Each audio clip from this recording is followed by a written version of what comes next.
Je me suis dit à ce moment-là, c'est pas le problème vient pas forcément des notes, il vient du manque de sens des études que je faisais à ce moment-là et du manque de plaisir aussi que je prenais dans les révisions. C'était purement du boulot, enfin il n'y avait pas de plaisir dans l'apprentissage. J'avais une vraie frustration, j'avais l'impression d'avoir appris plein de trucs et je pouvais le partager qu'à mes potes. C'est à ce moment-là que j'ai découvert qu'on pouvait faire des vidéos aussi sur YouTube sans être une star, tu vois, juste en partageant son contenu.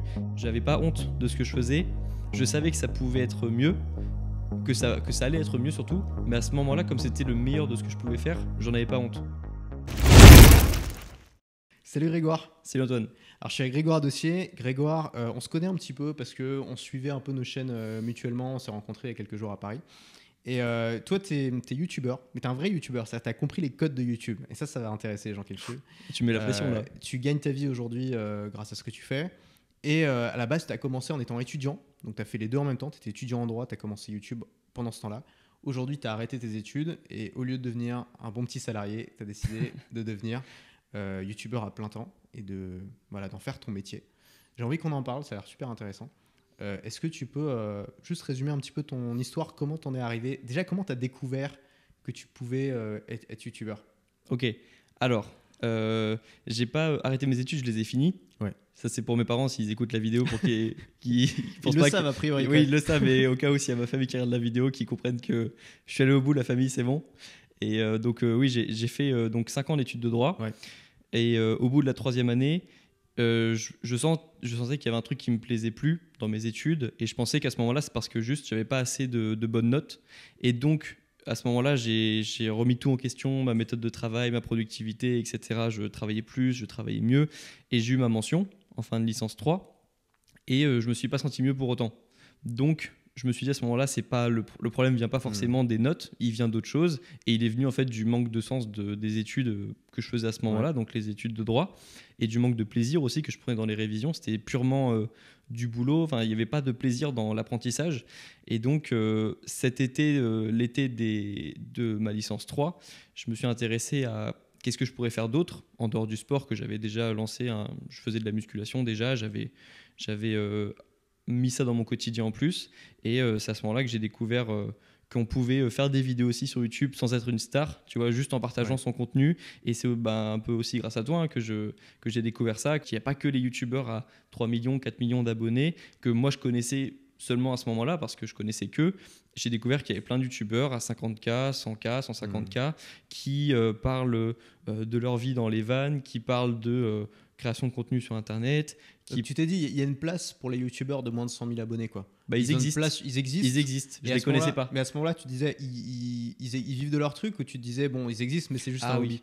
Je pense, à ce moment-là, dans ma tête, ils ne vivaient pas de leur truc. Okay. Parce que j'avais vu des FAQ de youtubeurs à 1 million, 1,5 million qui disaient moi je me reverse un salaire de 1500. C'est tellement déprimant ça.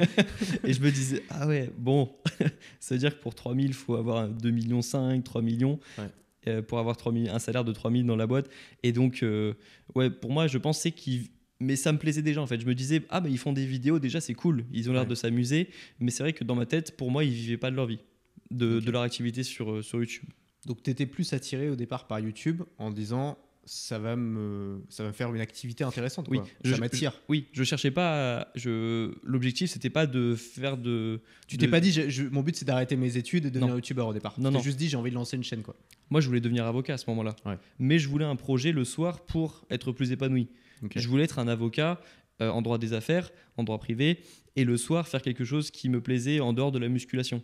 Mais c'était juste pour l'épanouissement au début. Ok, intéressant. Donc tu l'as démarré comme un hobby. Tu démarres ta chaîne YouTube, c'est quand ça? C'est en septembre 2019. Ok. Ma rentrée en Master 1. Ouais. Et de quoi tu parles dans ta première vidéo? Je parle de mon quotidien d'étudiant parce que je me suis dit de quoi est-ce que je peux parler au début. Je vais parler des études, tu vois, je vais pas parler de sport, je voulais pas parler de sport même si j'avais un peu d'expérience dans le sport parce que je suivais des youtubeurs depuis des années dans ce domaine et je voulais pas parler de ça parce que je me disais il y en a déjà beaucoup. À la limite, je pourrais parler de comment est-ce qu'on peut faire du sport lorsqu'on est étudiant et qu'on a un gros emploi du temps et je me suis dit non, je vais parler des études. Comment est-ce qu'on peut apprendre plus vite ses cours? Comment est-ce qu'on peut prendre soin de sa santé, essayer de prendre soin de sa santé et pas avoir le dos cassé lorsqu'on passe 8 heures assis dans des amphis, tu vois. Ça, c'est Donc- intéressant en fait. Tu as pris le truc le plus important à ce moment-là dans ta vie et tu t'es dit, je vais documenter tout ce que je découvre et ce que j'expérimente là-dedans. En gros, j'avais une vraie frustration dans le sens où j'avais l'impression d'avoir appris plein de trucs et je pouvais le partager qu'à mes potes. Ouais. Et je retrouvais peut-être le message, c'est sur un ancien téléphone, mais en gros, j'avais fait un stage à Paris pour financer mon premier matériel de base, donc le micro que tu utilisais dans tes vidéos, là, le Sony de base, quoi, celui. Ouais. Donc je voulais ce micro-là, je voulais une caméra et Ok. un trépied, celle que j'utilise toujours aujourd'hui. Et j'avais besoin donc d'environ 1000 euros. Et donc je me suis dit, bon, bah, go travailler cet été.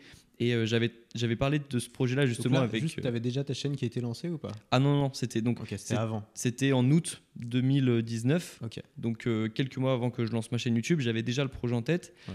Mais ouais, j'avais quelques idées, quoi. Et je me rappelle en avoir parlé avec des gars qui faisaient le stage avec moi. Et je leur avais dit, les gars, j'ai une frustration parce que j'ai trop de trucs à dire. J'ai l'impression que je peux aider des étudiants à améliorer leur vie étudiante, comme moi je l'ai fait au cours de ma licence.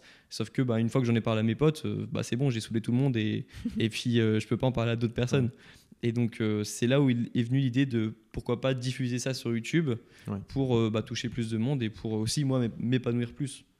Ouais, c'était un peu un exutoire aussi. T'avais envie d'en parler, quoi. T'avais envie de Ah, parler. j'avais besoin de parler. C'est fou, moi c'est pareil. La même raison pour laquelle je me suis lancé dans la création de contenu, c'est personne m'écoutait et j'avais envie d'être entendu. Donc Ah oui, non, moi c'était plutôt l'idée de. J'écoute des professeurs 8 heures dans la journée.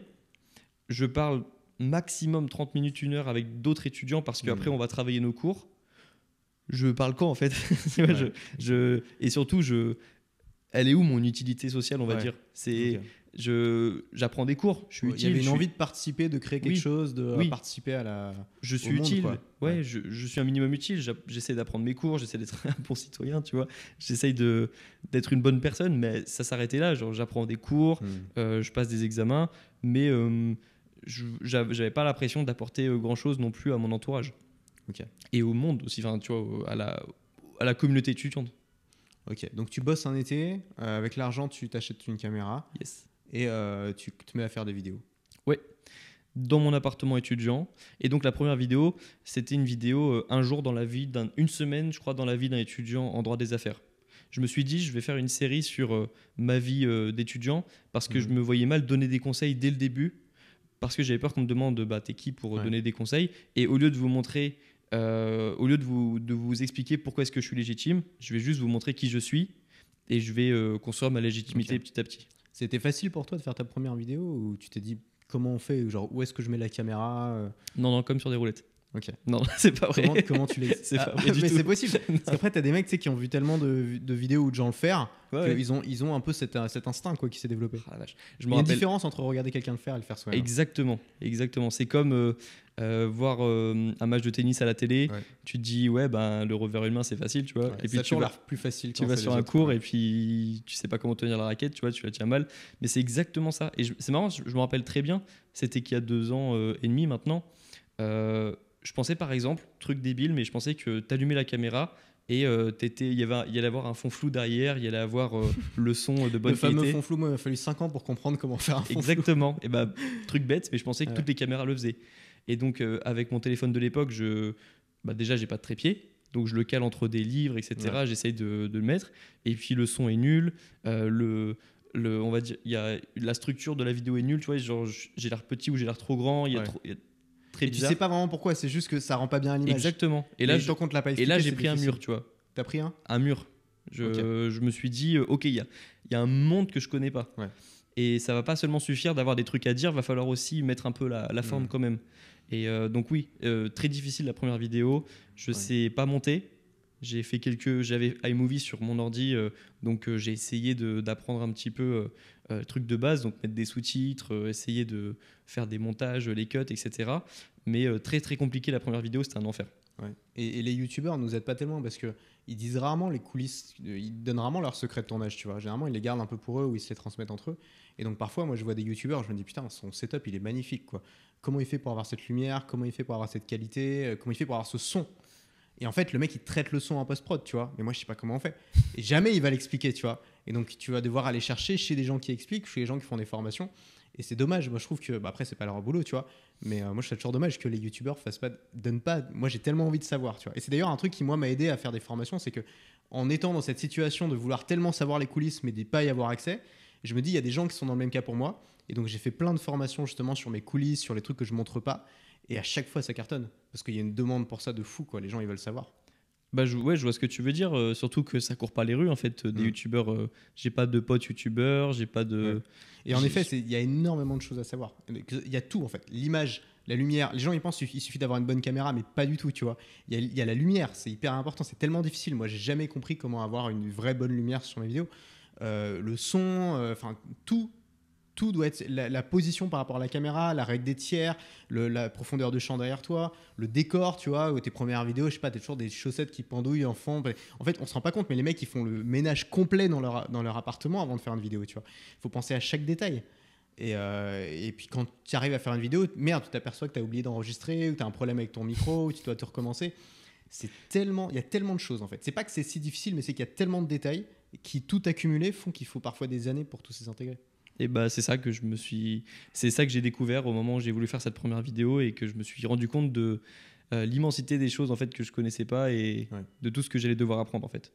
Et en dehors de la technique, de la pure technique sur le contenu, c'est venu tout seul ou là aussi tu as eu du mal? Ouais, comme sur des roulettes. Non, toujours pas. Je me fais plus avoir. C'est toujours. Je me suis rendu compte que déjà, dans la vie, j'ai pas de problème à discuter avec. J'allais dire des inconnus. Les inconnus, il y a toujours la petite phase d'adaptation. Mais à partir du moment où je connais une personne, j'aime bien discuter. J'aime bien, ça me donne de l'énergie, j'aime bien ça. Et je me suis rendu compte déjà que je pouvais pas parler à une caméra comme à un ami au début. En fait, c'est un truc que tu peux faire ça seulement après un an et demi sur YouTube, je dirais. Il n'y a que maintenant que je peux commencer à allumer la caméra et parler à une personne que j'ai pas vue depuis une semaine, tu vois, comme un ami que tu n'as pas vu depuis longtemps, ou que tu vois régulièrement même. Parce qu'au début, t'es personne. Les personnes ne te connaissent pas, tu es nouveau, tu vas arriver dans leur salon avec cette vidéo et tu as plutôt intérêt à, je sais pas, te présenter, à te comporter pas comme un ami justement, pas comme quelqu'un qui te connaît depuis longtemps. Donc j'ai galéré à ça, j'ai galéré pour trouver mon ton, j'ai galéré pour trouver ma position, comment est-ce que je me positionne, est-ce que je suis un coach ou est-ce que je suis un étudiant, est-ce que je me présente comme quelqu'un qui a plus d'expérience que la plupart des personnes ou juste comme quelqu'un qui est un gars normal et qui a appris petit à petit. J'arrivais pas à parler plus de 30 secondes sans faire des cuts, alors que moi j'aurais préféré faire des vidéos où tu prends le temps de parler et où il n'y a pas de cut tout le temps. C'est un truc frustrant sur YouTube, je trouve, c'est que c'est jamais assez rapide. Et tu es sans arrêt en train de dire faut que j'accélère la vidéo, et ça prend un temps fou au montage de faire ça, tu vois. Ouais, voilà, plein de galères en fait que je connaissais pas, que j'avais même pas imaginé en fait. Donc, et en même temps, j'étais assez content parce que je me dis, ok, dans ma tête, c'était assez facile d'être youtubeur. Parce que justement, j'avais cette idée, caméra allumée, tournage, les abonnés montent tout seuls pendant la nuit, et puis voilà, ça monte petit à petit. Et en fait, j'étais content parce que je me suis dit, ok, c'est beaucoup plus difficile que ce que j'imaginais, et donc il y a beaucoup moins de personnes qui vont être capables de faire ce que je suis en train de faire. La concurrence. Je me suis dit, il y a très peu de personnes qui sont capables d'apprendre tout ce que je suis en train d'apprendre avec autant d'enthousiasme, et c'est là où je vais pouvoir faire la différence. Ok. Donc tu lances ta chaîne, à partir de quand ça commence à marcher? Est-ce que c'est une vidéo qui a déclenché le succès ou ça s'est fait progressivement? Non, au début, très petit à petit, très progressivement. Je commence en septembre 2019. Je spamme tous les groupes d'étudiants en droit de France.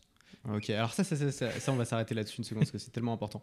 Moi, j'avais accompagné des gens qui, genre, ils faisaient des vidéos YouTube tous les jours. Ils disaient, mais je comprends pas, je fais du contenu quotidien, ça marche pas et tout, tu vois. Et ils faisaient une vue sur leur vidéo chaque jour, tu vois. Et je disais, une vue, c'est même pas une personne, c'est toi, genre, c'est toi. Personne regarde tes vidéos, 0 personne. Et tu continues à en sortir, tu vois. Et en fait, les premiers membres de ton audience, ils vont pas te découvrir par hasard. Il faut aller les chercher un par un, quoi. Et c'est ensuite s'il va avoir un effet de réseau et ça va commencer à marcher. Mais les premiers, il faut vraiment aller les chercher un par un. Donc toi, ce que tu as fait, tu es allé sur les communautés, sur les forums, les groupes Facebook, c'est ça? Oui, il y avait un grand groupe qui existe toujours qui s'appelle l'Entraide des étudiants en droit, qui a plus de 100 000 membres. Et chaque jour, je mettais... à un moment, je faisais une vidéo par jour, donc je le mettais tous les jours. C'est à ce moment-là que je me suis fait détester dans le groupe par certains parce que c'est vrai qu'ils... Tu t'es pas fait kicker du groupe? Non. Okay. Non, parce que je pense que soit les modérateurs ont regardé les vidéos et ils se sont dit que ça pouvait être utile pour la communauté étudiante. Donc si c'est le cas, bah, c'est cool de leur part. Mais surtout, moi, quand même, je spammais pas, je mettais pas juste le lien. Ouais. Je mettais un texte, je me présente, je fais ça. Je pense que cette vidéo peut être utile. Et puis, c'est une bonne façon d'utiliser les groupes. Sinon, tu te fais spammer si tu mets juste le lien. Moi, où tu réponds à des questions, et tu fais une vidéo qui répond à la question et à la fin tu mets le petit lien vers la vidéo. Oui. Des trucs comme ça en fait. Et tu te fais connaître en tant qu'expert du groupe. Une fois que tu as ce statut un peu d'expert du groupe, tu es invincible, personne te. Oui, et puis oui, voilà, il y a un moment, il y avait des discussions. J'avais écrit des articles aussi à un moment qui avaient fait un peu. Justement, il y avait des positions différentes. Et il y avait. Moi, je donnais mon avis à ce moment-là. J'essayais de me présenter et les gens voyaient qui j'étais dans le groupe, je pense. Donc ça m'a aidé. Et puis je me disais, je veux dire, les groupes Facebook, parfois, il y a des gens, ils vendaient leur Clio 4 sur le groupe. Et le message, il se faisait pas supprimer. Je me dis, ma vidéo, elle va apporter plus de choses que la vente de ta Clio 4. Donc, ça me posait pas trop de problèmes. Je me disais, bon, bah, de toute façon, il faut que je me fasse entendre un minimum. Et je me disais que si c'était intéressant ce que je faisais, il allait forcément avoir des personnes qui allaient me suivre. Et c'était ça la démarche à ce moment-là. Ouais, ok. Top. Donc là, tu commences à avoir tes premiers abonnés, les gens qui regardent les vidéos. Tu t'entraînes à faire des vidéos, tu progresses, j'imagine, petit à petit.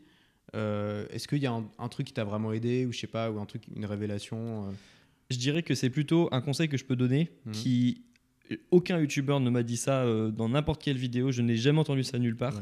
Et ça marche toujours aujourd'hui lorsque je fais des nouvelles choses comme le projet en ce moment, je t'avais dit, je tourne un peu dans la France pour interviewer d'autres youtubeurs et donc j'apprends plein de choses sur le son par exemple, sur le tournage d'interviews, mais je l'ai compris dès le début de ma chaîne YouTube, c'est l'idée qu'en fait dans ce métier-là, et j'imagine dans plein d'autres métiers, tu peux savoir quoi faire. Tu peux te dire, si je fais ça, ça va être mieux. Lorsque tu vas tourner la vidéo après, tu vas pas voir la différence. En fait, il y avait plein de moments où je me disais, je regardais mes vidéos montage, je me disais, ah, c'est pas bien, là je parle un petit peu bizarrement, là j'ai mal fait ci, j'ai mal fait ça. Je me notais des points d'amélioration sur mes vidéos, parler plus fort ou parler moins fort ou donner des exemples à ce moment-là. Et en fait, même si je le savais, parce que j'avais fait mon autocritique, lorsque je tournais la vidéo d'après, il n'y avait pas les ajustements. En fait, ils se faisaient au bout de 5-6. Et c'est exactement pareil dans le sport, par exemple. Pour ceux qui ont fait un peu un sport qui demande un peu de technique à un moment où tu dois te concentrer sur changer ton mouvement, par exemple, c'est hyper compliqué parce que c'est hyper frustrant surtout parce que tu sais ce que tu dois changer, mais ton corps suit pas. Et là, c'était pareil plutôt avec ma voix, plutôt avec ma démarche, on va dire, tu vois, mon attitude. Et c'est hyper frustrant parce que dans ta tête, tu y penses, tu te dis il faut que je fasse ci, il faut que je fasse ça, mais ça ne suit pas tout de suite. Ça se passe sur le long terme. Et quand tu es en pleine vidéo, tu as déjà tellement de trucs à penser que tu t'oublies. Et tu penses pas. Moi, ce que je faisais, c'est que mes premières vidéos, je me balançais d'un pied sur l'autre comme ça, sans arrêt. C'était insupportable. Et quelqu'un me l'a fait remarquer. Et je me suis dit, putain, mais il a raison, c'est horrible. Et du coup, je me suis marqué sur un post-it, genre ne pas se balancer. Et je l'ai collé sous la caméra. Et du coup, je le voyais pendant toute la vidéo et au bout d'un moment, je me disais, bon, bah, je reste droit sur mes jambes et je bouge plus du tout. Et c'est comme ça que j'ai réussi à corriger ce problème.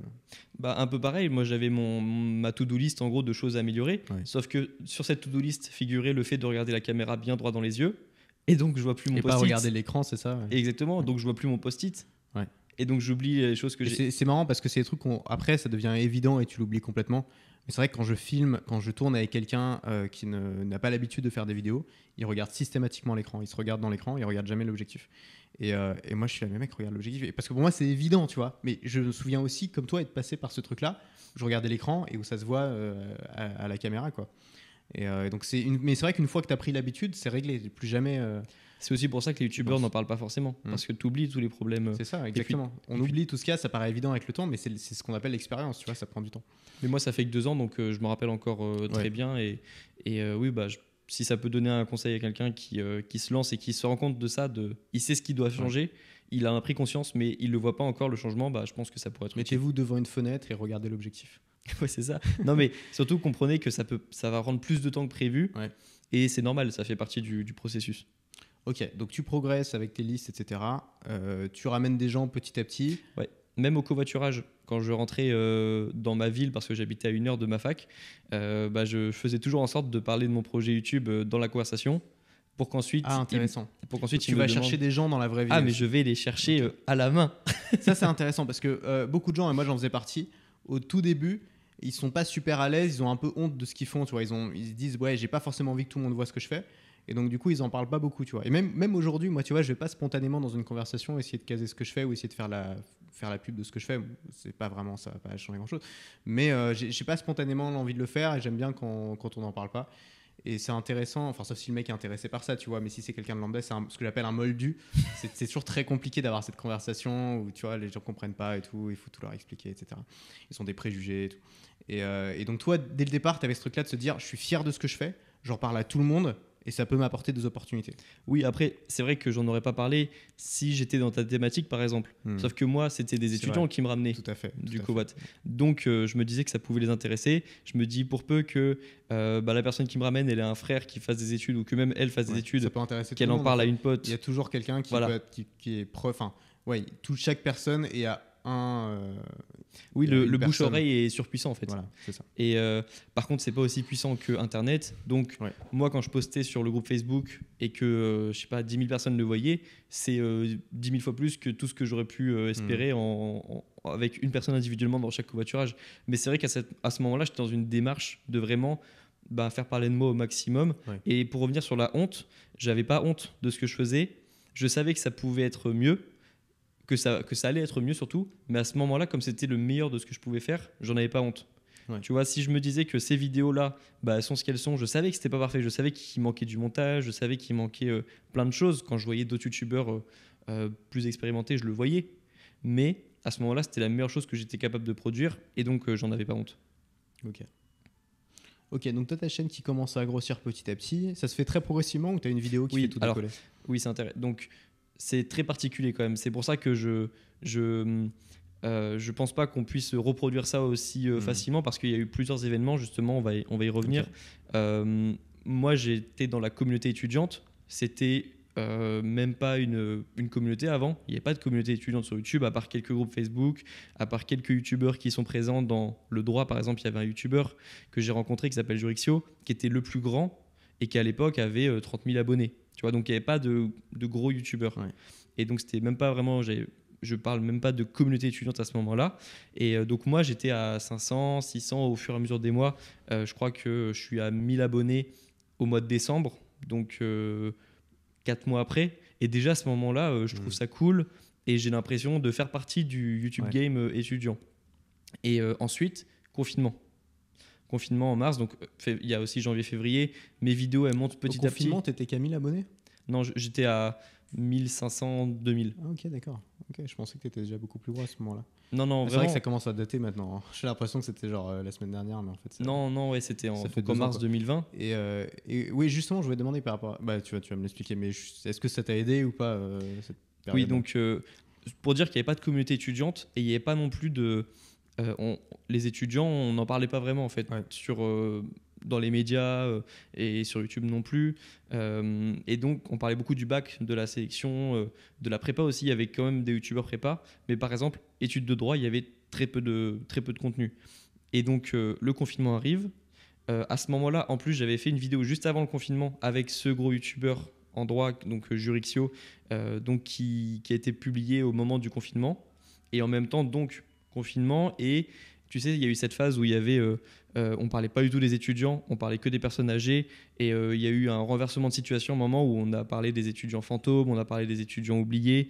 Et donc, on a commencé à mettre énormément l'accent sur les étudiants. Hugo Décrypte en parlait dans ses actualités. Il y avait plein d'articles sur le sujet. Et donc, plein aussi d'étudiants qui, d'un jour à l'autre, sont chez eux ou dans leur appartement étudiant. La bibliothèque est fermée. Ils n'ont plus, d'accès avec leur famille. Certains, ils sont seuls chez eux. Et donc, ils cherchent des solutions sur YouTube. Et comme j'avais fait des vidéos auparavant sur comment apprendre ses cours de manière plus efficace, explosé à ce moment-là, quoi. Certaines, 2 ou 3 seulement, hein. Mais ça a suffi pour donner cette première impulsion. Et je suis passé de 1500 à 10 000 ce mois-ci. En un mois? Ouais, ou un mois et demi, mais voilà, c'était une explosion pour moi à l'époque. Ok. Intéressant. Et à ce moment-là, donc là, tu commences à avoir une vraie traction sur ta chaîne. Tes vidéos, j'imagine, tes nouvelles vidéos font beaucoup plus de vues. Ça faisait 3000 en quelques jours et pour moi, c'était énorme. Tu vois. À ce moment-là, toi, tu étais du coup encore étudiant, mais tu bossais de chez toi, j'imagine. Oui. Peut-être ça te laisse un peu plus de temps pour YouTube. Oui, j'étais confiné avec ma famille Ok. et j'avais des cours à distance comme tous les autres étudiants. Et oui, ça me laisse plus de temps parce qu'il n'y a pas tous les trajets à la fac, etc. Et est-ce qu'à ce moment-là, tu as déjà une idée de comment tu vas monétiser ça? Est-ce que tu commences à gagner de l'argent déjà? Oui, j'avais lancé une formation Ok. en novembre ou en décembre, Ouais. que j'ai commencé en novembre ou décembre, que j'avais dû mettre en ligne Ok. décembre juste avant les révisions, Ouais. sur la procrastination. Donc pour te faire crédit, donc c'était grâce à toi Ouais, ok, que j'ai c'est top. découvert ça, parce que justement à ce moment-là, j'avais compris qu'il y avait des youtubeurs à 50 000 ou même moins qui vivaient Ouais. de leur activité, et donc je me suis dit, en ce moment, à ce moment-là, j'avais aucun revenu de YouTube. Je me suis dit, c'est mon devoir aussi de me professionnaliser et de créer plusieurs sources de revenus, et donc j'avais lancé une formation sur la procrastination Ok. qui m'avait permis, je crois, euh, de pouvoir m'acheter une caméra, celle que j'ai toujours. Ouais. Parce qu'à l'époque, je crois que j'ai dit que j'avais acheté une caméra avec mon job étudiant, mais c'était un téléphone en fait. Ouais. C'était avec mon téléphone. Et là, c'était la première fois que j'avais une caméra, on va dire, professionnelle, semi-professionnelle. Et donc, oui, ça m'a aidé à me créer cette première source de revenus. J'avais déjà lancé une formation à ce moment-là sur Podia. Ok. Top. Donc tu lances ta première formation, tu commences à gagner un peu d'argent, tu te dis bon bah c'est cool, je peux créer de la valeur. Est-ce qu'à ce moment-là tu te dis peut-être un jour ce sera mon métier? Tu y penses quand même? Oui, alors j'ai même créé mon entreprise à ce moment-là. Ouais. Donc la première formation, je me suis dit, si j'en lance une par mois, une formation, et que ça devient une source de revenus récurrente, j'en avais parlé avec ma banquière, j'ai demandé à quel moment est-ce qu'on doit créer ou pas une entreprise. Elle m'a dit à partir du moment où ça devient régulier. Hmm. Et donc la première Ouais, il n'y a formation, pas besoin de créer sa boîte avant de gagner Voilà. de l'argent, quoi. Exactement. Et C'est une perte de temps c'est ça. à ce moment-là. Moi, j'avais de toute façon pas le temps de me poser cette question, donc c'était Ouais. tant mieux. Mais c'est vrai que ça peut être une source de Et tu procrastination crées aussi. directement une société ou tu passes Ah non, non, auto-entrepreneur? d'ailleurs, je suis toujours en entreprise là. Auto-entrepreneur. C'est seulement dans quelques semaines là Ouais, que ouais. je vais passer en société. Ok. Mais donc, je crée une Parce que deuxième c'est formation. relativement rapide et facile de devenir auto-entrepreneur. C'est un des gros avantages. Tu le fais sur Internet tout seul. Il n'y a Ouais. pas besoin d'avocat ni rien. Faut le dire parce que tout le monde ne le sait pas. Mais... Oui, c'est vrai, exactement. Je vais sur le site de l'URSSAF, je crée mon statut, je mets Internet, je crois, en catégorie. Il y avait, alors c'est un peu vieux, hein, il y a plein de catégories hyper vieilles. Ouais, c'est genre service de Menuiserie, téléphonie. Toi, t'es là, Et ouais. moi, je cherchais YouTubeur, YouTube, c'est moi, tu vois. Et non. Et donc, je crois que j'ai mis Internet ou je sais plus exactement. Je vais pas donner Genre de. Internet, parfois c'est genre service de fournisseur Internet. Toi, t'es là, oula. Oui, c'est Est-ce ça. que je suis dans ma C'est ça. catégorie Donc, et je me suis dit, bon, au pire, ils vont pas me. Ouais. Je suis revenu Non, à la on s'en raison. Je fout. me suis dit, ce qui compte, c'est que je paie mes cotisations sociales. C'est ça. Et même si je vais en menuiserie et qu'ils se rendent compte que c'est Internet, Ouais, bon, ouais, on s'en fout. ils vont pas venir chez moi. Et donc, je crée mon statut. En quelques jours, je reçois la lettre qui m'envoie directement à mon domicile. Je valide mon identité. Et j'avais lancé une deuxième formation aussi quelques semaines avant. Et c'est ça où je me suis dit, bon, à partir de maintenant, ça va devenir des revenus réguliers. Donc, je crée mon entreprise. Et je deviens micro-entrepreneur. Top. Tu parlais, tu disais tout à l'heure que à tes parents que tu avais bien fini tes études et tout. Est-ce que tes parents à ce moment-là, est-ce qu'ils te soutiennent? Est-ce qu'ils croient en ton projet? Est-ce qu'ils préfèrent que tu te concentres vraiment sur les études? Qu'est-ce qu'ils en pensent? Tu leur en parles déjà? Oui. Alors déjà, j'ai la chance d'avoir des parents qui étaient, même s'ils ils avaient forcément eu leur travail eux avec leurs études, que dans la famille tout le monde a eu son travail grâce aux études, et donc qu'ils étaient pour les études et que ça n'existait pas pour eux. Le fait de devenir indépendant, ça faisait peur l'indépendance dans la famille, parce qu'on n'a pas d'indépendants dans la famille, on a beaucoup de fonctionnaires. Même s'ils avaient cette vision-là, et qu'ils ne comprenaient pas trop comment est-ce que ça aurait pu un jour devenir mon métier, je les ai tout de suite trouvés très compréhensifs. Et surtout, c'était une passion. Ils pensent un peu comme quand j'ai commencé la musculation. Ils se sont dit, bon, c'est cool, il fait de la musculation. Là, c'est cool, il fait des vidéos pour YouTube. Ça a l'air de l'amuser. Et ils n'ont pas vu ça comme un danger pour mes études. Ouais. Et je les ai mis directement dans le processus. Je leur ai dit, regardez, il se passe ci, il se passe ça. Ce soir, je tourne une vidéo, ils étaient contents, ils sont là, bon, c'est cool, ils s'organisent, etc. Et puis, petit à petit, lorsque j'ai commencé à créer mon entreprise, déjà, ils ont pris conscience de certaines choses. Je leur ai montré que j'avais une communauté, que je commençais à gagner ma vie avec mon activité, que ça pourrait potentiellement devenir mon métier dans 1 an et demi. Je commençais petit. Ouais. Et au fur et à mesure, et comme ils ont suivi toute l'évolution, ils ont compris carrément qu'à la fin, ça allait devenir mon métier. Parce que je les ai mis depuis le tout début, ils ont vu Ok, c'est l'évolution. intéressant. Donc tu les as impliqués Ouais, dans le processus. exactement. Ok. Parce que moi, au fond de moi, je savais dès le Master 1, ou plutôt au moment du confinement, lorsque j'ai vu que j'ai eu ma première explosion, on va dire, enfin, dans le milieu étudiant, tu vois, c'est toute proportion gardée, mais que j'ai eu la première fois où j'ai connu vraiment que je me suis dit que j'avais une communauté, je me suis dit que ça allait devenir mon métier plus tard. Il n'y avait Ok. pas d'autre option pour moi et je savais que c'était bien de les au mettre dans le moment où tu as dit à processus. tes parents, bon, c'est officiel, je veux pas devenir avocat, je veux devenir youtubeur, ils l'ont plutôt bien pris. Ils le savaient déjà. Ok, tu les avais préparés en fait. Exactement. Ok. Et c'était, j'en reparle parfois dans mes vidéos parce que c'était un bon moment pour moi. C'était en septembre. Là, j'ai eu mon diplôme j'ai validé mon master 2 en septembre. La remise des diplômes, c'était en octobre.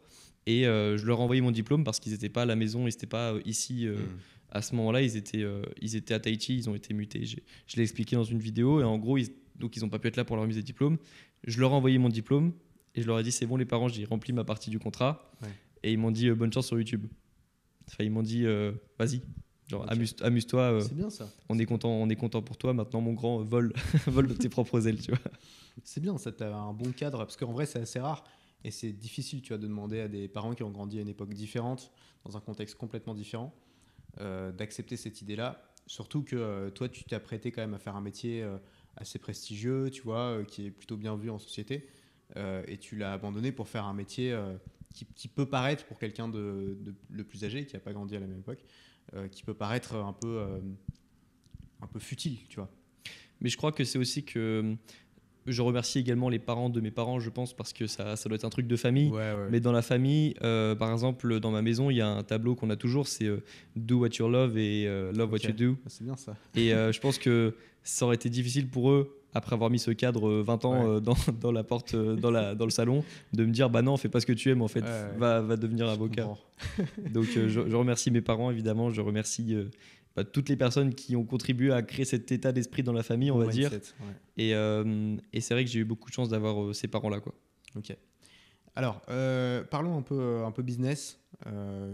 Aujourd'hui, tu as fait une vidéo récemment pour expliquer que tu avais plusieurs sources de revenus, je sais plus combien. Au moment de la vidéo, c'était 9 et Ok. maintenant c'est plutôt 7. Ah ok, je pensais que tu dire maintenant c'est genre 42. 72. C'est exponentiel, tu sais. Le mec fait tous les métiers du monde. Ok, donc 9, 7. 7. Est-ce que tu peux détailler, genre c'est quoi ces 7 sources de revenus? Ouais. Donc au début c'était 9 parce qu'au moment où j'ai fait la vidéo, j'étais en Ouais. stage encore et c'était un stage de 4 mois donc D'accord. c'était rémunéré. Et je crois qu'il y avait aussi une autre source de revenus que j'ai. Faut préciser que donc à ce moment-là, tu es toujours étudiant. Aujourd'hui, tu as arrêté C'est tes ça. études, tu as complètement arrêté le droit et tu fais 100% YouTube. C'est ça. Au moment où j'ai fait la vidéo, j'étais encore en stage donc je parlais de moi à ce moment-là. Mais donc aujourd'hui, je dirais que doit y en avoir 7. Donc la première, ce qui me vient à l'esprit, c'est la source de revenus YouTube, les revenus YouTube, Ok. AdSense. Alors juste avant de passer à la suivante, j'ai l'impression qu'AdSense ça a changé. Parce que moi, quand Ah je oui, me suis lancé complètement, sur faut en YouTube, parler. Hein. je me souviens, c'était le fameux 1 euro pour 1000 vues. Tout le monde disait ça. Et donc, tu vois, il y avait ces fameux gros youtubeurs qui faisaient des millions de vues qui expliquaient qu'ils gagnaient 1700 euros par mois, tu vois. Et c'était complètement déprimant quand tu voulais te lancer. Et en fait, aujourd'hui, j'ai l'impression que ça rapporte beaucoup plus. Exactement. Alors moi, je suis Ça dépend des thématiques aussi. exact, c'est ça. Alors moi, je suis toujours dans la thématique des étudiants. Donc les annonceurs, c'est pas les étudiants qui vont targeter en priorité parce que c'est pas là où il y a le plus de revenus ou de clients potentiels pour eux. Donc moi, je suis dans la communauté étudiante et c'est quand même des revenus. Donc pour 1000 vues, globalement, mon revenu pour 1000 vues, il est de 2,50, parfois 3 Ok. sur certaines vidéos. Mais c'est pas 1 euro déjà, ça change quelque Ouais. chose. Hein. Ouais, bah, c'est clair. Mais c'est vrai que ça a beaucoup évolué AdSense et c'est pour ça que je fais aussi des vidéos sur le sujet parce que après il y a aussi des youtubeurs qui en ont parlé et je trouve ça bien.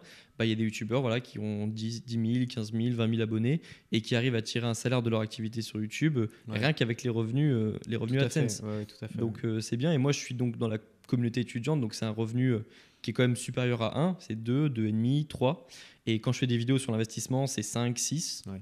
Donc, Ouais, l'investissement, moi aussi j'ai fait une vidéo là-dessus qui m'a rapporté plein de revenus de pub. J'ai ça. halluciné, tu vois. C'est ça, il faut comprendre que c'est le sujet dont tu parles qui va déterminer tes revenus Ouais, ensuite c'est ça. En YouTube. fait, il faut se mettre dans la tête des annonceurs, il faut voir l'autre côté du truc. Et forcément, les annonceurs, quand ils vendent des produits autour de l'investissement, ça rapporte beaucoup. Quand ils vendent des produits, le divertissement, c'est là où ça rapporte le moins parce que les produits à vendre, c'est des petits produits pas très chers à une audience peu qualifiée et très diversifiée.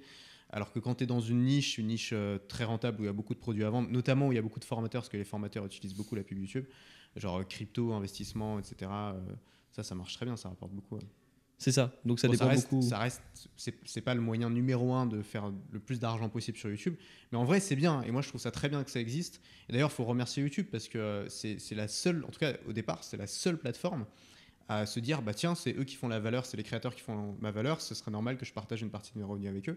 Et ça a créé une formidable incentive en fait pour permettre à plein de créateurs de se lancer à plein temps et de faire du bon travail dessus, quoi. Et c'est très bien, je trouve, c'est une très très bonne idée. Et ça permet, en fait, c'est tellement facile, entre guillemets, parce qu'évidemment, faire les vidéos, mais si tu sais faire des vidéos YouTube, c'est vraiment une source de revenus qui te demande aucun travail de plus. Tu coches une case, littéralement. Il faut essayer d'être un peu dans les clous et de ne pas dire des mots qui vont faire fuir les annonceurs. Mais sinon, il suffit de cocher une case. Donc c'est du bonus. Après, c'est bien d'avoir des sources de revenus secondaires, dans ce cas-là, je pense, en effet. Mais c'est cool que ça existe, quoi.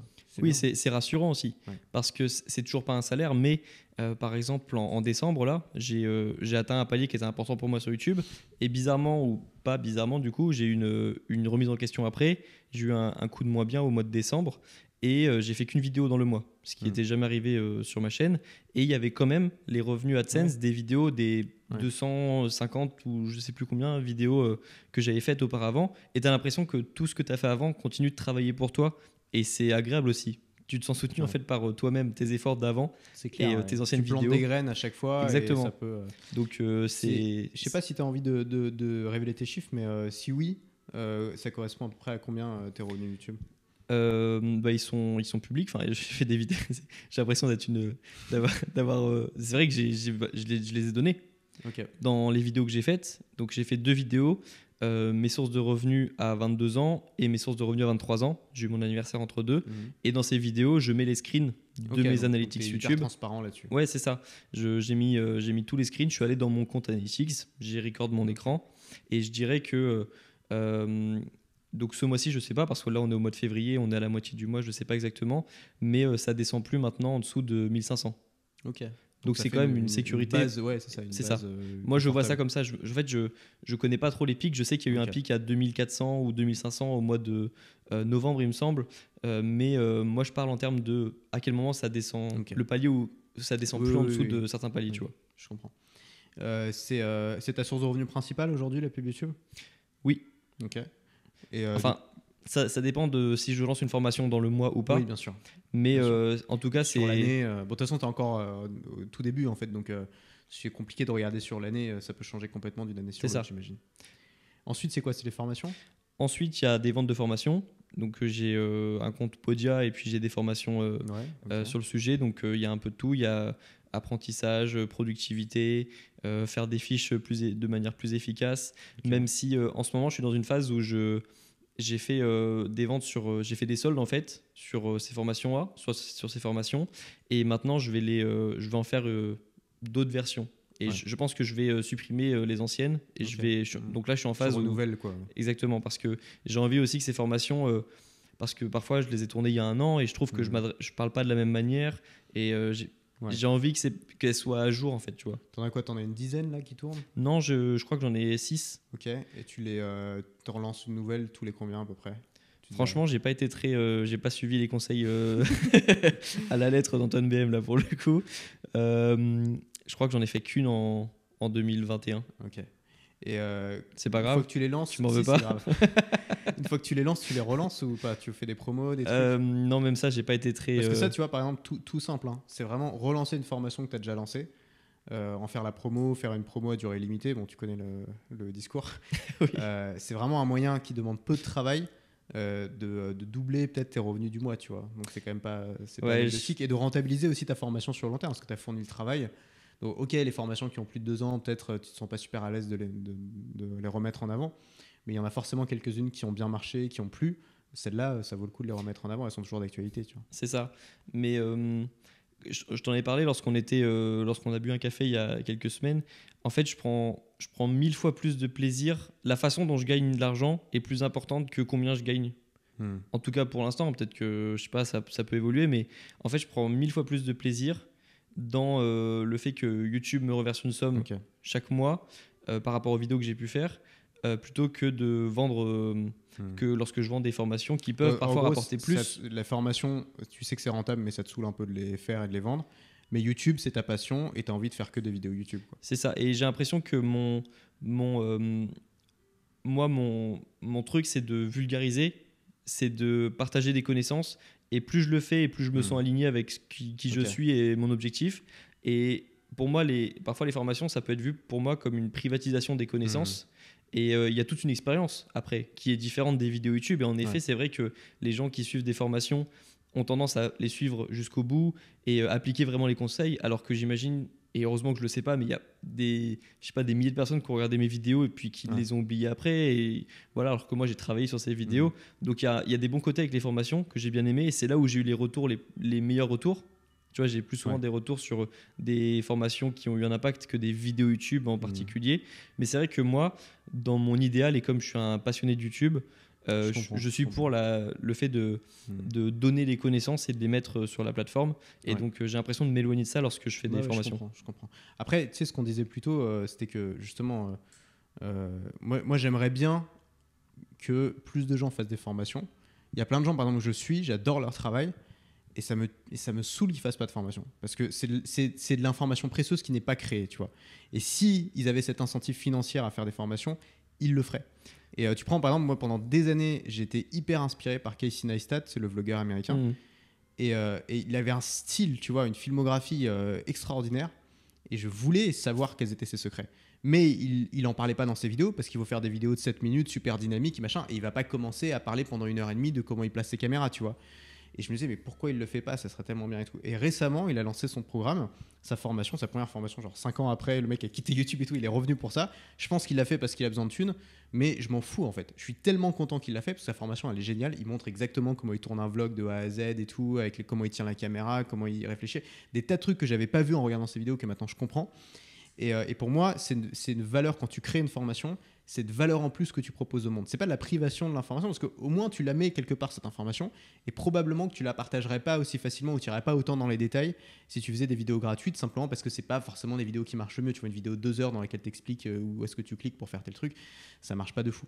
Ça, je suis 100% d'accord avec ce que tu dis. Pour moi, dans mon idéal, tous les youtubeurs devraient avoir une formation de référence. Parce qu'on a tous un truc qu'on sait mieux faire que les autres. Et pour moi, ça ne me poserait aucun problème que tous les youtubeurs que je suive aient tous au moins une formation, tu vois, leur formation. Après, c'est vrai que t'es pas obligé d'en faire une toutes les 2 semaines comme moi, quoi. Ça, Ouais, alors ça, moi, c'était ma limite parce qu'il y a un moment où je me dis, si par exemple, il y a un livre qui explique mieux ou qui permet d'acheter moins cher, donc des connaissances sur un sujet en particulier. Par exemple, je crois pas avoir fait de formation axée sur le fait d'être efficace et l'efficacité, parce que pour moi, il y a un livre qui s'appelle Deep Work de Cal Newport qui le résume bien et qui est plus accessible. Oui, mais les gens, ils lisent pas les livres. Ouais, tu vois, mais c'est des questions que je me suis posées. Les gens qui te suivent, tu leur dis lisez Deep Work, tu en as peut-être 5 qui vont le lire, tu vois, 15 qui vont l'acheter et qui vont pas le lire. Mais le mieux dans ce cas, Si c'est de tu faire fais une une vidéo formation- YouTube sur le. Ouais. Mais les gens, ils veulent savoir quel est. Tu vois, ils veulent d'abord, ils n'ont pas forcément envie de lire un bouquin en anglais. Ils veulent voir ton point de vue sur le sujet. Je sais que moi, il y a plein de formations que j'ai fait où c'est juste ma version de quelque chose que tout le monde connaît ou qui existe déjà ou qui a déjà été fait 1000 fois, tu vois. Mais les gens, ils achètent quand même parce qu'ils veulent savoir ta version, parce qu'ils te connaissent, ils connaissent ta façon de travailler, ils s'identifient peut-être à ta manière de penser. Et donc, ils disent, j'ai envie de voir comment lui, il utilise cet outil-là par rapport aux autres, tu vois. Et ça m'arrive de faire des formations, genre j'ai fait une formation sur le montage vidéo, là je viens de terminer une formation sur l'automatisation aussi, par exemple. C'est des outils, il y a plein de trucs gratuits sur YouTube pour maîtriser ces outils.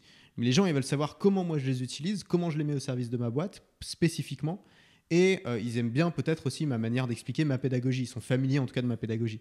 Donc quand tu crées une formation, même si ça a déjà été dit ailleurs ou par d'autres gens, ça a une valeur quand même supplémentaire pour ton audience. Après, tu es aussi dans un milieu où il y a plein de choses aussi à connaître. On en parlait avec les galères que j'avais à mes débuts. Et en effet, tu te dis, bon, ben, faut que j'apprenne l'automatisation, les réseaux sociaux, le marketing, apprendre à tourner. Donc, il y a plein de trucs à apprendre. Alors que moi, par exemple, dans mon domaine, les études, une fois que tu es productif, une fois que tu as ta méthode de travail et une fois que tu as un système qui ne met pas trop en péril ta santé et que tu fais en sorte de sortir dans tes journées et que tu fais du sport, ça va, ça va aller pour toi. Tu sais comme moi que c'est jamais fini. Jamais les gens se disent ok mon système est parfait, j'arrête tout, tu vois. Non, ça n'arrive jamais. Surtout dans la productivité et dans ces trucs-là. et ce monde-là, et j'en fais partie, donc je sais, sont remplis de malades qui pensent qu'ils ont toujours besoin d'améliorer le système, toujours besoin d'avoir le meilleur outil, toujours besoin d'optimiser le truc. Et c'est justement, pour moi, je pense que ça fait partie des thématiques où il y a un gouffre, un réservoir de contenu à formation complètement illimité, tu vois. Et je crois que D'ailleurs, tu prends des mecs comme Ali Abdal, ils l'ont compris, tu vois, ils ont fait des formations qui ont très bien marché. Bon, il en fait pas 10 000, hein, mais il a une capacité, il en fait beaucoup. Il a une capacité en tout cas à créer du contenu qui, moi, me fascine. Je me dis, mais il a déjà fait 10 vidéos sur ce sujet, mais continue à trouver des trucs à dire dessus, tu vois.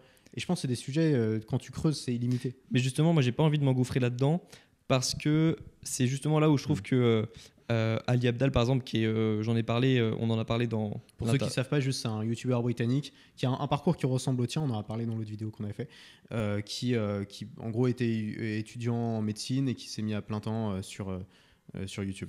Tu vois, lui, il représente par exemple, pour moi, une machine à générer du contenu, mais lui, entre tourner des vidéos et aller passer une soirée avec des potes ou aller à un date, il va tourner une vidéo. C'est un accro au travail. Ça et il représente. Et là, il s'éloigne un petit peu de mon idéal à moi. Okay. Et j'ai pas envie de devenir ce gars-là. Enfin, mais je sais pas comment il fait pour. Alors, il a une équipe, hein, il a genre 15 personnes. Oui. Mais en vrai, même malgré ça, je sais pas comment il fait pour gérer autant de contenu. À mon avis, il va finir en burn-out. C'est impossible autrement, tu vois. Je pense qu'il va s'en sortir, mais je vois en tout cas les conséquences de ça lorsqu'il parle de ses vidéos sur les rendez-vous. Par exemple, quand il parle de sa vie perso sentimentale. Il a sacrifié beaucoup de choses, quoi. Ben, il n'a pas de vie sentimentale. Et moi, c'est pas un truc que j'ai envie j'ai pas envie d'être dans sa position. Et tu vois, donc de toute façon, maintenant, moi, j'essaie de savoir qui j'ai envie d'être. Et donc, je me positionne. Et lui, il a plein de trucs cool où j'ai envie d'être comme lui et je peux prendre de l'inspiration dans la façon dont il structure ses journées, etc. Mais c'est vrai que j'essaie de me positionner différemment aussi lorsque je trouve que ça ressemble pas à qui j'ai envie d'être. Et c'est vrai que j'ai pas envie de m'engouffrer dans ce truc de chercher à optimiser au maximum sa productivité et d'être entouré de personnes qui pensent qu'à ça parce que ça redevient cet effet bulle dont on parlait. Mais après, bon, de toute façon, moi je vais pas te mettre la pression sur les formations parce que je sens que c'est pas le truc que tu kiffes le plus. Et que tu as une ambition pour YouTube qui peut probablement t'emmener très loin en termes d'audience et en termes de revenus, parce que ça va avec quand même. Donc, voilà. Mais je te dois un compliment là-dessus, c'est que c'est grâce à toi que j'ai lancé ma première formation, parce que tu es quand même assez actif sur le sujet, tu nous pousses, les débutants, à lancer des formations. C'est quand même grâce à toi que j'ai lancé cette formation, que j'ai pu acheter ma première caméra et que j'ai pu ensuite fournir du contenu de meilleure qualité audiovisuelle. Et donc, c'est aussi grâce à toi que je peux être là aujourd'hui à parler de ça. Et même si moi, je ne vais pas représenter donc, le système à la perfection, le système Anton BM à la perfection, où je vais avoir des formations de manière régulière, c'est quand même aussi grâce à toi que j'en suis là aujourd'hui et que la chaîne YouTube, ça se passe bien. C'est cool. Ça me paraît important de le dire, tu vois. Et écoute, on a tous été inspirés. Et chaque maillon, en fait, a à son tour une aura. Et moi, j'ai été inspiré par des gens qui ont littéralement changé ma vie. Et je sais qu'il y a des gens à mon tour dès qui j'ai changé la vie. Et je sais que ces gens-là vont à leur tour changer la vie d'une partie de leur audience. Et c'est ça qui est bien, ça fait une chaîne, tu vois. Juste, du coup, tes autres sources de revenus. Donc, on a juste rapidement, on a le YouTube, on a les formations. Ensuite, il y a l'affiliation. Ok. Donc, quoi en affiliation ? Mon matériel audiovisuel. Donc, en fait, sous toutes mes Amazon. Sous toutes mes vidéos, il y a mon micro, mon trépied, etc. Mon drone. Et donc, c'est des liens affiliés. Ensuite, ça fait combien à peu près ? Quelques centaines, on est en quelques centaines par 700 € l'année. L'année dernière, ça a représenté 700 €. Ensuite, il y a la vente de mon livre. J'ai un petit livre auto-publié sur Amazon. Top. Et tu sais comment on publie un livre sur Amazon, du coup. C'était ta méthode. J'ai fait une formation que j'ai suivie. Hein. Ok. C'était comme ça. C'est pour ça que j'en profite pour te faire quelques compliments sur le sujet, parce que le livre, c'était grâce à toi aussi. Parce qu'à l'époque, j'avais pas d'éditeur dans ma boîte mail. Donc, je me suis dit, je vais le publier moi-même. Et surtout, j'étais un peu impressionné peut-être par le processus de rédaction d'un livre. C'est ça, ça fait peur, c'est angoissant. Tu vois, et je voyais des youtubeurs qui disaient 3e relecture, 4e relecture, et ils avaient des dates à tenir. Ça me faisait peur un peu. Et donc, le premier livre, le fait de l'avoir auto-publié, c'était la bonne chose à faire pour moi. Donc, il y a le livre qui a été vendu à bientôt 4000 exemplaires, je crois. Donc, c'est une source de revenus. Wow, c'est beaucoup, hein. sais que oui. même des livres publiés, il y en a pas tant que ça qui dépassent. Il y en a Mm. pas beaucoup, même qui dépassent, surtout les livres publiés qui dépassent le tirage. Ouais, parce que oui, il n'y a pas eu d'appui des médias, il n'y a pas eu Ouais. d'appui. Donc, C'est ton audience, quoi. C'est ouais. les gens qui te suivent sur YouTube. En septembre, là, il y a quelques mois, j'ai fait un tour de France des facs Ok. et je suis allé dans toutes les facs 7 facs de France, Lyon, Paris, des grandes facs, et je suis allé distribuer des livres, justement. Ouais, On c'est est parti con, avec ça. un pote, on Ouais. avait une énorme valise de 150 livres. Ouais, parce qu'il faut savoir juste que sur Amazon KDP, donc tu es passé par ça, tu peux te commander des livres à pas cher pour C'est ça. l'auteur. Donc moi j'ai un carton aussi, je sais pas quoi en foutre. Mais, et ça c'est pas con parce qu'en plus moi j'avais pensé à les refiler aux étudiants en école de commerce à la sortie et tout. les Finalement, je l'ai pas fait. prospectus, là. Pour les dévier du droit chemin, tu sais. Et toi c'est vrai que dans ta thématique c'est complètement Tu te cohérent. fait virer, hein. C'est, Je pense qu'il te laisse pas faire. Hein. Ouais, tu fais ça discretos. Sous le manteau quand tu vends de la drogue, tu vois. Tu as le manteau et tu déploies les. Les livres. Et toi c'est complètement cohérent avec le sujet de ton livre. C'est un livre pour les étudiants. Oui. Donc tu allais le distribuer à la sortie des. C'est vrai que c'est un petit peu ce que L'école. j'ai fait. Hein. Ok. Je suis allé directement dans les facs. C'est Où... super malin ça. Ça fonctionne comme une carte de visite. En plus sur le lot, il y en a quand même. C'était un petit livre, donc il y avait pas mal de gens qui vont feuilleter ou qui vont le lire, qui vont découvrir comme ça. Et c'est intéressant que tu continues à aller démarcher des gens dans la rue, alors que tu as déjà un YouTube qui tourne, quoi. C'est intéressant. Et dans tous les Airbnb dans lesquels on a dormi, quand on a fait ce tour de France, Ouais. j'ai laissé des livres dans toutes les bibliothèques Ok. des Airbnb. Non, C'est fun de faire ça. Moi j'aime Ah, bien ce genre j'adore, de ça truc. m'amuse. J'aime bien cette idée-là. Tu sais que maintenant aussi, tu as des boîtes à livres dans tous les bleds de France. Tu fouilles. Oui, Genre, aussi. si tu veux vraiment dépenser du CO2 pour. Tu vas dans toutes les bleds de France, tu mets ton livre dans toutes les boîtes à livres. Et en vrai, tu peux faire du volume un peu quand même. Ouais, y je a crois que moyen. je l'ai fait ça. J'ai une boîte à livres dans ma région. Puis ça me fait plaisir de le donner aussi. Parce que là, on les a donnés. Et c'était une énorme valise. On avait un énorme sac. C'était marrant de se promener avec. Bon, c'était hyper Parce lourd. qu'en Hein. soi, tu vois, Pour- ça nous revient quoi, à 1 euro par exemplaire à peu près, un truc comme ça. 2 euros mon livre. Moi. 2 euros pour toi. Même quand toi Quand tu je le commande pour moi, c'est 2 euros. 2 euros, ok. Donc en vrai, bon, tu peux en avoir 100, ça te fait 200 euros. C'est jouable, ça peut rester un bon investissement, tu vois. Oui, puis je le voyais pas comme ça. Ça m'amusait. Mais oui, Ouais. c'est vrai que si ça me coûtait, je sais pas, 5 ou 6 euros, ça aurait été un plus gros Ouais. investissement. Ouais, Ça m'aurait commence à peut-être devenir fait plus peur. compliqué, Là, c'est amusant. Donc ensuite, il y a les sponsors sur Ouais. YouTube. Je crois qu'en 2 ans, donc, j'en ai fait 4, il me semble. Et donc, à chaque fois, c'est une négociation avec le sponsor. Et puis, ça devient une source de revenus. C'est pas régulier, mais c'est une source de revenus quand même. Et moi, j'aime bien travailler aussi avec des marques. Je les Ouais. sélectionne bien et puis j'essaye d'en faire des contenus intéressants. Et puis ensuite, il y a les revenus de la bourse. Ok. Parce que maintenant que je suis indépendant et que je suis rentré dans cet écosystème, on va dire, je me suis rendu compte que c'est à nous de prendre en charge notre retraite, de prendre nos responsabilités et de trouver des moyens d'investir et de sécuriser son avenir à soi. Et donc, il y avait pour moi, il y avait l'investissement immobilier et puis l'investissement dans la bourse et les crypto-monnaies aussi, par exemple. Et donc, moi, j'ai plutôt investi dans la bourse et les crypto-monnaies. Et ça me fait des sources de revenus avec les dividendes, mais ça c'est pareil, je l'ai dévoilé les chiffres. Ouais. Et j'essaie je pense que sur YouTube, je vais de manière assez régulière expliquer où j'en suis et montrer l'évolution. Ok. T'as une démarche sur YouTube de transparence où tu racontes ce que tu fais, tu montres les résultats, tu parles de tes succès, de tes échecs, de tes difficultés. Ça, c'est intéressant parce que du coup, les gens ils s'identifient et ils créent une confiance, un lien de confiance et même de sympathie, d'amitié presque avec toi, j'imagine. Et c'est très dangereux aussi parce qu'après, les gens ils attendent toujours plus de transparence. Ouais, Et tu t'es déjà retrouvé dans une situation compliquée à cause de ça ou Alors, par rapport à la transparence sur mes revenus, non. Non, franchement non, parce que je pense t'as que jamais ressenti de malaise parce que parfois, tu sais, c'est difficile de faire Alors oui. la frontière entre sa vie privée. J'avais juste peur que on me soutienne moins, parce que c'est aussi pour ça, je pense que certains youtubeurs parlent, tu sais, le fameux, je me reverse 1500 sur la boîte, parce que c'est humain, tu vois, on a peur aussi que les gens se disent, si ça marche bien pour nous, j'ai plus besoin de le soutenir. Ouais. Autant soutenir Mais un comment créateur qui ça, vient de te se lancer. soutenir par des dons ou, Non, je veux dire, c'est bon, s'ils se disent, Grégoire, il a autant de sources de revenus, ça se passe bien pour lui, c'est cool, il n'a pas forcément besoin que je le soutienne en regardant ses vidéos ou que je le soutienne. Après, il regarde pas ses vidéos. Non, mais tu vois, c'est des questions qu'on se pose et il y trouve un intérêt, tu vois. C'est ça. C'est comme ça que tu génères des revenus. Mais tu peux aussi, il y a des gens quand même qui disent, je sais pas, je suis passé par ton lien pour soutenir la chaîne, je suis passé par ton lien affilié. Okay, ouais. C'est des détails, mais tu y penses parfois et tu te dis, je sais pas, en fait, c'est bon, il a l'air de Mm. réussir. Donc, Mais en vrai, la mendicité, ça n'a jamais marché, hein. Sur YouTube, il y en a beaucoup qui sont en mode ouais, j'ai pas de thunes, machin, soyez gentils, cliquez sur. Ah oui, il y a des gens qui cliquent sur leur lien, mais ils touchent 10 centimes, tu vois.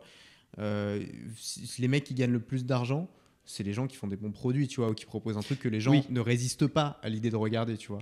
oui, mais Après, tu as il y en toujours a cette petite quelques-uns voix. qui gagnent vraiment avec les dons, mais c'est quand même assez Non, restreint. mais je parlais plutôt de ça. Tu as toujours une petite voix dans ta tête qui te Ouais. dit faut Oui, que oui, tu je arrêtes comprends d'en ce que parler. tu dis. Mais tu sais, ceux qui gagnent de l'argent avec les dons, c'est les gens qui font de la politique. Et en fait, les gens donnent pas pour se dire, bah voilà, il faut que je le soutienne. Les gens, ils donnent parce qu'ils veulent que les idées politiques gagnent et parce qu'ils sont d'accord avec les idées Mais politiques. par contre, j'ai jamais mis en place un système de dons, tu vois. Mais c'était plutôt l'idée de ah bah il a moins besoin Oui, de mon oui, je soutien. comprends, je Par comprends. contre, là où j'ai l'impression que la transparence ou l'idée de montrer que tu essayes d'être transparent et de faire avancer les choses, ça peut se retourner contre toi lorsque j'ai des propositions dans mes DM par rapport à Ok. pas forcément des associations étudiantes, mais des projets étudiants. Comme moi, je dis toujours que j'essaie de faire monter la communauté étudiante. Lorsque je reçois des gens qui m'envoient des messages, je reçois des messages de projets. Les gens me disent, bah, comme j'ai vu que tu mettais en avant la communauté étudiante, j'imagine que tu vas nous répondre, j'imagine que tu vas faire ci, faire ça. Alors qu'en fait, Ils ont des non, attentes, ouais. le projet ne m'intéresse pas forcément ou je ne me vois pas le mettre en avant. Ouais, bien Donc sûr. je réponds pas ou je réponds non. Et puis dans ce cas, ils le prennent mal parce qu'ils se disent, bah non, je pensais que tu aidais la communauté étudiante. Et je comprends que de leur point de vue. Dans ce cas-là, tu dis j'aide la communauté étudiante, sauf les relous qui m'envoient des mails pour me demander des trucs. Oui, mais Tu sais, la phrase est trop longue. La phrase est trop longue. Mais en vrai, ouais, je comprends tout à fait ce que tu dis. Et c'est important, même dans sa transparence, en fait, de dire aussi ce qu'on ne fait pas, tu vois, ce qu'on ne veut pas faire. Et vraiment, parce que ça permet de mettre des limites, des frontières, et de comprendre que c'est pas parce que en fait, tu es transparent que tu appartiens aux autres. Et c'est pas parce que j'étais transparent une fois que. Oui, c'est ça. Et que tu as aussi des choses dont tu n'as pas envie de parler et que c'est ton droit, en fait.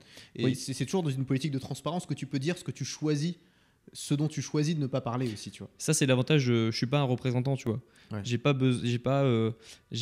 besoin de. J'ai pas un programme à suivre. Ouais. Et si, par exemple, l'an prochain, je sais pas, j'ai pas envie de leak mes revenus YouTube, j'ai pas envie Ouais. d'en parler parce que je sais pas, ça me gêne ou j'ai pas envie d'en parler, bah j'en reparlerai pas. Au moment où j'ai fait la vidéo, ça a aidé des personnes à mieux comprendre ce que ça veut dire vivre de sa passion, parce que tout le monde dit vivre de sa passion sur Internet, parce que c'est difficile à expliquer. On a tous des projets différents. Mais moi, par exemple, quand je disais que je vivais de ma passion, les gens ne comprenaient pas forcément. Donc, j'ai fait cette vidéo. Maintenant, les gens comprennent comment est-ce que je vis de mon activité sur YouTube. Et si j'ai pas envie de le refaire l'an prochain, bah, je le ferai pas. Mais je pense que je vais le refaire parce que c'est cool. Ouais. Mais voilà, j'ai pas d'obligation. Ouais. Pour avoir pas mal vécu ça aussi pendant mes années YouTube et tout, les gens ont tendance à respecter les gens qui décident eux-mêmes de ce qu'ils font, de ce qu'ils font pas, etc. Et donc parfois en tant que créateur, on se dit oui, il faut pas que je les froisse, il faut que je sois gentil, il faut que je fasse ce qu'ils veulent, etc. Mais en fait, les gens vont davantage te respecter si tu leur dis clairement ce que tu fais pas, tu vois. Par exemple, moi, je dis clairement, je réponds à aucun de mes mails, jamais. Ça sert à rien. J'ai une adresse mail publique, bien sûr, pour mes clients et tout, s'il y a un problème au support. C'est un membre de mon équipe qui les traite. N'attendez pas de réponse de ma part.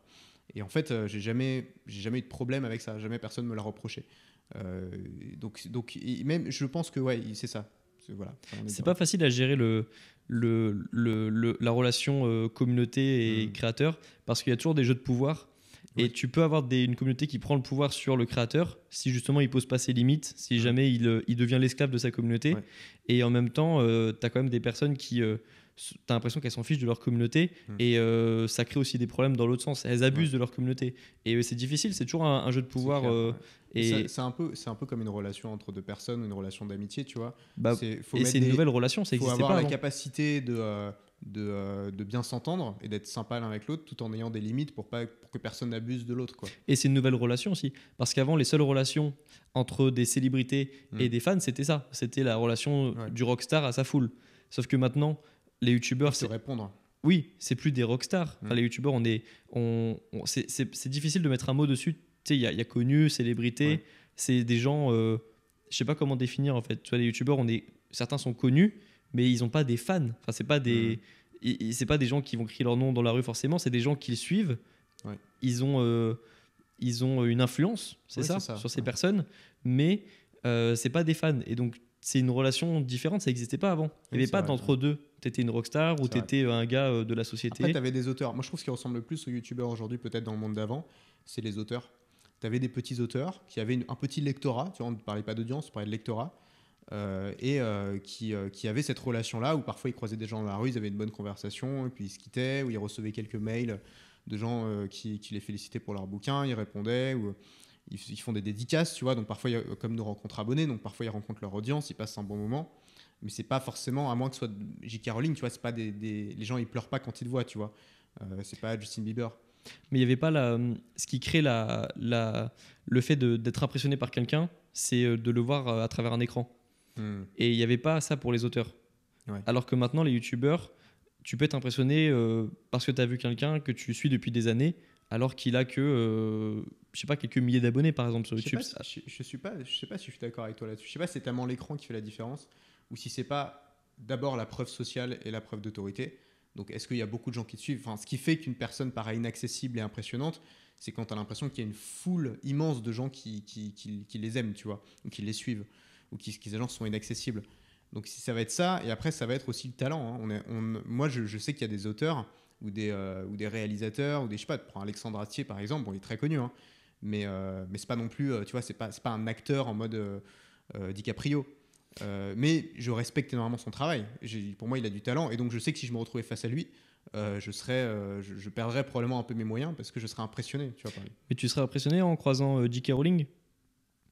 Bah, J.K. Rowling, parce que je la vois jamais. Je la vois jamais, moi, tu vois. Non. Oui. Bah Alors, si, probablement. Si, enfin, tu vois, il y a des cases de J.K. Rowling, ça doit être quelque oui, chose. mais je la vois jamais, je vois pas son C'est vrai que visage. moi non plus, je vois pas tellement exactement. Alors qu'il y a des youtubeurs qui sont loin du succès de J.K. Rowling, que je vois tous les dimanches Oui, à je vois ce que tu veux 17h. dire, quand tu les vois en vrai. Mais si tu envoies un mail à J.K. Rowling, tu vas avoir le sentiment quand même d'envoyer un mail à une personne importante, à une personne très sollicitée. Ouais. Oui, mais c'est vrai que tu parlais de la preuve sociale, et en fait, c'est toujours un package. Parce que une personne qui maintenant a une preuve sociale, c'est une personne qu'on voit aussi souvent sur les écrans. Oui. Et donc, moi, je parle de l'écran, c'est vrai, parce que les personnes que j'ai rencontrées qui m'ont impressionné, c'est souvent des personnes que j'ai vues beaucoup sur les écrans. Donc, je parle de ça, mais c'est un mélange, de toute façon, qui crée la célébrité. On parlait de quoi? Aucune idée. Alors, Ok, donc on a vu tes sources on de a vu mes revenus. sources de revenus. On a vu ton rapport à ton audience. Ils Oui. sont sympas ou pas, les mecs qui te suivent? Ils ont l'air sympas, ça va? J'aime ma communauté. T'as fait des rencontres déjà? Oui. Bah justement, ce Tour de France, c'était l'occasion de les rencontrer. Ouais. Souvent, quand je vais dans des facs, il y a aussi des personnes que je rencontre. Mais c'est marrant aussi, c'est souvent que dans les facs. Ouais. Alors c'est marrant parce que dans les facs, j'ai l'impression d'être quelqu'un, et dès que je sors de la fac, c'est bon, j'ai ma cape d'invisibilité, tu vois. Ouais. Alors ça m'arrive maintenant aussi dans le métro, là en arrivant dans le métro. Et c'est cool, c'est toujours cool. Et c'est aussi pour ça que quand je dis que j'aime YouTube, j'aime la plateforme, mais j'aime aussi les personnes qui... j'aime vraiment beaucoup ma communauté, et j'ai jamais eu de problème. Et j'adore les discussions que j'ai avec ces personnes, parce qu'elles ont entre 18, 25, la plupart, et on se comprend. On n'est pas si loin que ça en âge ou en questions qu'on se pose. Donc j'ai jamais de problème, et j'aime vraiment beaucoup ma communauté. J'imagine que tu as de l'ambition sur YouTube. C'est ton objectif numéro 1, c'est la croissance? Depuis que j'ai eu les 100 000 abonnés, non. Parce que c'était mon rêve, les 100 000 abonnés. Le YouTube, la plaque YouTube que je vais recevoir dans quelques semaines, c'était mon rêve. Et ça m'a pas rendu plus heureux que ça, les 100 000 abonnés, quand je les ai eus. J'ai fait une vidéo sur le sujet justement pour documenter, pour montrer ce qui se passe dans la tête de quelqu'un qui a accompli un rêve, et pour montrer que c'était pas forcément... parfois l'imagination, elle est plus belle que la réalité. C'est clair. Et donc maintenant, c'est plus la croissance, parce que je me dis, 600 000, ça ne m'a pas rendu plus heureux, 200 000 non plus, 500 000 non plus, et même le million non plus. Et donc, ce qui me rend heureux, moi, quand j'ai fait le point, c'est le réseau que j'ai. C'est les personnes que je peux contacter, c'est le fait d'avoir des personnes compétentes dans plein de domaines, et de pouvoir apprendre de ces personnes. Et donc, 200 000 abonnés, je serai plus heureux parce que j'aurai encore plus de réseau. Mais c'est pas le chiffre. Ce qui te plaît aussi, c'est toutes les opportunités que YouTube débloque. Exactement. Pouvoir rencontrer des mentors, des amis, des gens qui sont intéressants, faire des partenariats cool, des trucs comme ça. C'est ça. Mais c'est plus la... Donc ça vient de la croissance, mais c'est pas la croissance mon objectif, c'est pas ça qui me rend heureux. Ok. T'as quand même une raison de te lever le matin. Mais je suis quelqu'un d'ambitieux, toujours. Et évidemment, donc oui, je pense que j'aurai les 200 000 abonnés en 2022. Et je vise toujours les 500 000, le million dans les prochaines années. C'est intéressant parce que... Oui, vas-y, finis. Et oui, j'ai toujours cette ambition quand je me lève le matin. maintenant, je vis à plein temps de ça. Donc, ma mission, c'est comment est-ce que je peux faire une bonne vidéo la semaine prochaine et comment est-ce que je peux aussi prendre soin de la personne qui crée ces vidéos-là. Ouais. Mais c'est toujours, j'ai toujours beaucoup d'ambition et j'en parle assez peu parce que je les garde pour moi, ces ambitions. J'aime bien être un peu privé là-dessus. Mais globalement, oui, j'ai toujours beaucoup d'ambition sur YouTube. Juste pour finir, pour toi en tant que youtubeur, les abonnés valent plus que le chiffre d'affaires? Oui, si je fais, si je fais 50 fois plus de chiffre d'affaires et que je perds une partie de ma communauté parce que j'ai dit quelque chose ou parce que j'ai agi d'une certaine façon, ça me plaît pas. Je perds dans l'échange. Et j'avais fait un sondage l'autre jour sur Instagram où je demandais est-ce que vous préférez être puissant ou apprécié. Et je pense que de plus en plus, je préférais être puissant et apprécié, évidemment. Mais quitte à choisir, je préférais être apprécié et un petit peu moins puissant que puissant mais détesté. Et évidemment, je pense qu'on peut faire les deux. Je pense que si on fait les choses bien, on peut avoir une augmentation du chiffre d'affaires et de continuer d'être apprécié par la communauté. C'est juste qu'on ne fera peut-être pas un x 500, mais on fera un x 200 ou x 150 sur les années, tu vois. Mais j'aime penser qu'on peut faire les deux. Ouais. Ok, ça me plaît. Très intéressant. Par contre, chiffre d'affaires, la relation chiffre d'affaires abonné, j'ai compris, et c'est une vérité, parce que parfois il y a des personnes en doute, qu'il n'y a aucun lien parfois entre les abonnés d'une personne et le chiffre d'affaires qu'elle fait. Et c'est une vérité. Pour le coup, il y a des personnes qui en doutent, mais c'est quand tu es dans le milieu, tu te rends compte. Ok. Bon, pour terminer, on a fait une autre vidéo. Oui. Très intéressante aussi, dans laquelle tu me poses pas mal de questions sur mon business, mon parcours, mes engagements. On parle de plein de sujets qu'on a posté sur ta chaîne. Donc ce qu'on va faire, c'est qu'on va mettre le lien juste en dessous. Et donc si les gens veulent voir la suite de la conversation, qui va être davantage centrée sur mon parcours, c'est le premier lien en description. Donc allez voir. Et puis en même temps, vous découvrirez le travail. C'est ça. Je pense qu'elle va vous plaire aussi. Et puis oui, ça va être la suite. On est sur le même setup. Exactement. On ne s'est pas foulé, c'est exactement... Donc si vous aimez l'ambiance de cette vidéo, vous aimerez celle qu'on mettra en description. Et puis merci pour l'invitation aussi, c'était très cool. Merci à toi, à la prochaine. À la prochaine.